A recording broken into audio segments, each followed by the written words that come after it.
All right, here we go. Here is Howie Carr on 8:30 a.m. I think it's a Worcester, Mass station. Got a little audio amplifier back here with a big speaker. Sounds awesome.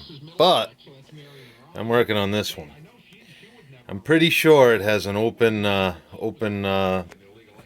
400 hertz filter or 4kc filter, because I couldn't get anything out of that. So right now what I did was I loosened up the two spline bolts. It's to the coupling that goes to the IF section. So here's the IF section. I'm probably going to take each tube out and just wipe it down and wipe down the chassis. But the culprits are C553 and C549. So right here, C553 is on this side. That's it sticking up right here. It's definitely the original. Has to be changed right here. This little guy right here. And then you can see that's labeled C553 right there on the chassis. C549 is the same value right here. So I'm going to go ahead and heat up the iron and get those sons of guns going. And right now, this is what I'm going to use to replace that C553, C549. It's an orange drop, and here they are. So 103M.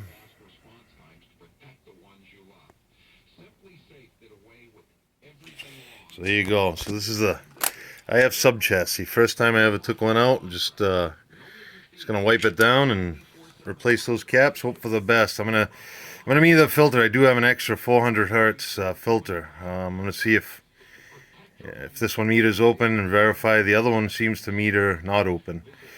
So here it is. Stuart Warner Electronics. Serial number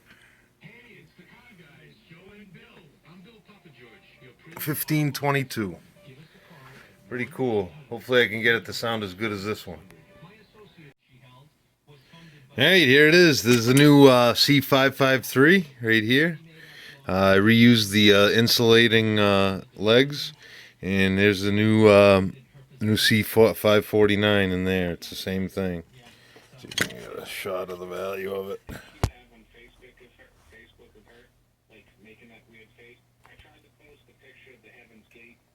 Yeah, there it is. There you go. So we'll put this back in and see if it fires up. I threw a meter across the 400 hertz filter. I believe it's bad. But this is pretty easy to take apart anyway. Now I'll try it out. I'm going to fire things up. Well, the slugs are the next challenge. Alright, here's the two caps replaced out of the IF section. C553. What's the other one? C459? 457? Whatever it was. The two 0.01 caps that I'll recommend. The killer caps, they say. So I replaced those two with some 600 volt deals, but they both were reading within tolerance. They were reading low. That's C553, and the other one similarly was reading pretty low, but seems, I don't know, I guess it'd be in tolerance, within the tolerance of it.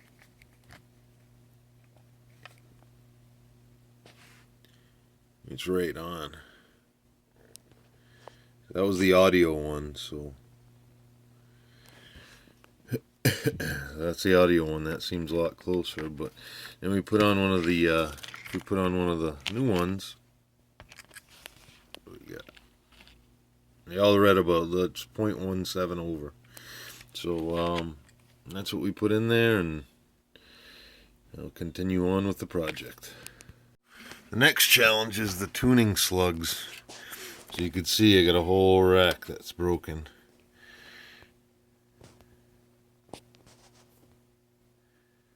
Yeah, the whole rack's broken. So I took a couple out. This one was broken, and these three are broken. So that's 4. The rest seem to look pretty good. Of course, it's a little dusty, but beautiful, beautiful mechanical.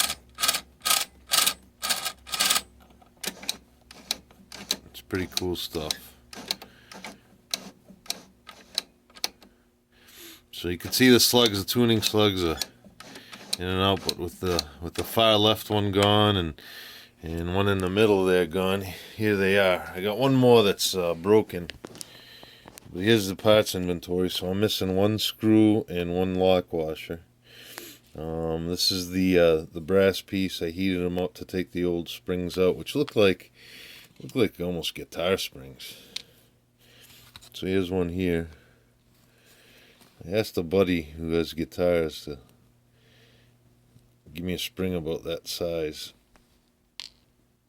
but we'll see how that works out. And here's the slugs all cleaned out. So they got a hole in each one. I got one broken one, but we'll get that in here in the next shot. So the fourth one's broken. I think I can epoxy it or something. Let's see. Visitor, intruder. Alright, so it's about 0.075. The little, see if I can use a guitar string, if we can get one that's close. I got 4 slugs, and all these are way too short. So I put the little calipers on it, and it looks like about 0.075. So if we can, I got one broken slug that I'm going to try gluing. Some sort of epoxy, but I'm going to wait till I get the spring and put it all right in, all in one go. Expecting never to be removed again.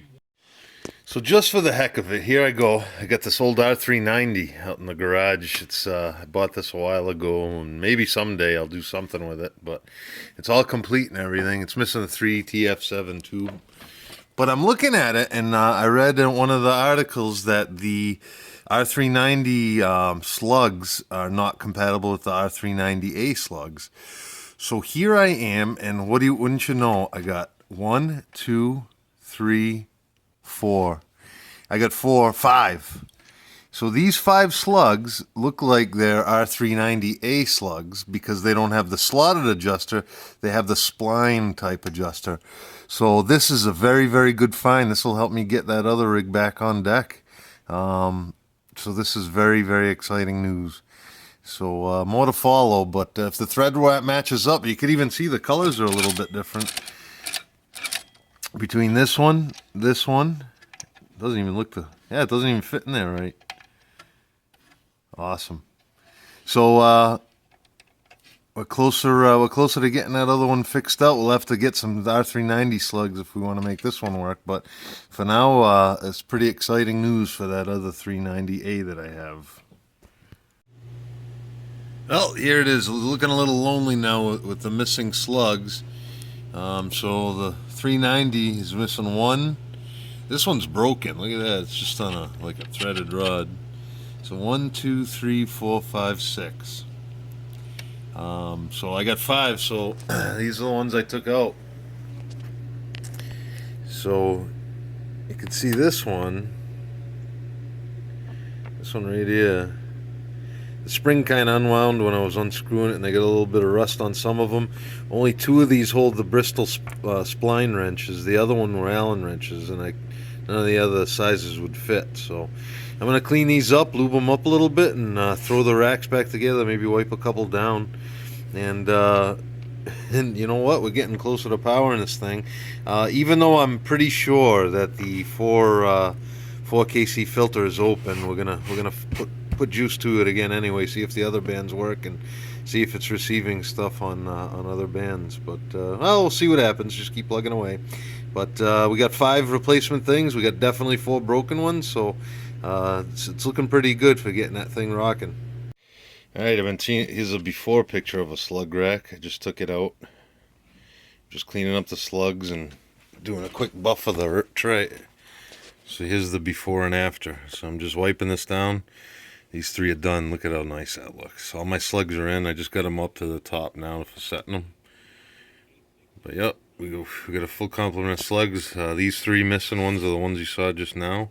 So I'm cleaning the channels where the bearings ride the bearings and just buffing the bars and getting that going. But I think once I get, I don't know, I'm kind of eager, so I'm probably going to plug this thing in soon and see what it does.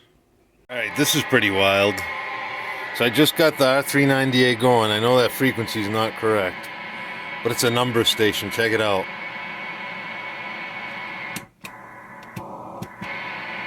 All the filters seem to work.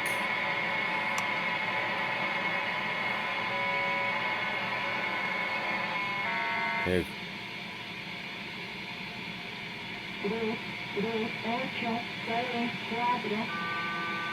Awesome. So my first station I'm hearing on this thing is number station. It doesn't seem to have too good. Doesn't have to seem to have too good of a sensitivity below. Below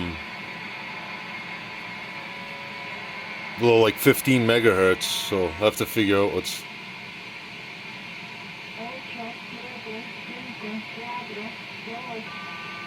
That's cool.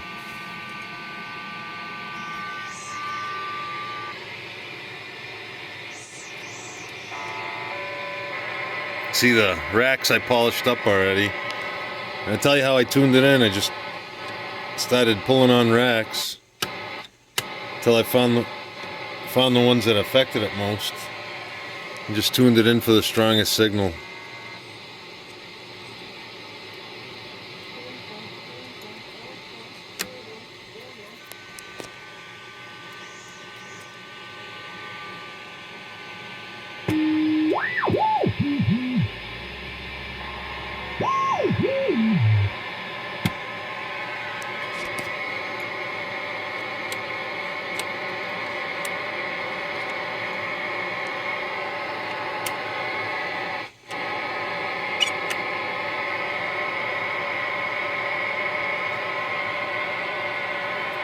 Pretty darn cool.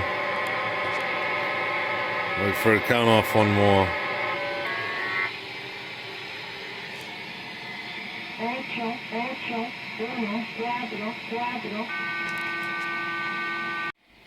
All right, I got it. So it's 8:30. The frequency dial calibration isn't working. What I did was I started with my transceiver on 80 meters and just tried messing with the slugs until I found the signals come up, and I just keep moving down from there. So it looks like I got them all tuned in. Just basics to get signals. It sounds all a bit as strong as it does to the precision one. But you can see I could do a lot more cleaning. But right now we got signals and everything seems to work. AGC doesn't work. This meter doesn't work. It just slams all the way. RF key. Antenna trim works. There was a lot of video after the phone where people were just, being out of dark hallways where there were children crying, and the video that you were watching, there was no one.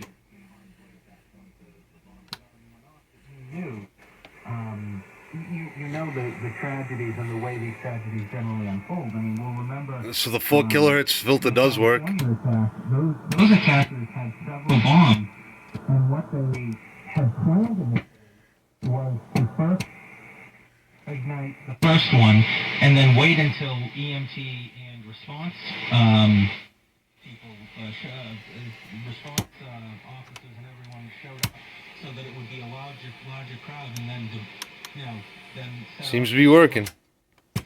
So, yeah, see the needle works, but it just slams. That video, people just, I'll leave it there for now. I'm gonna let it cook in for a couple hours and see if it still works. I'll check all the bands after, and maybe I'll do a real tuning of the slugs and IF.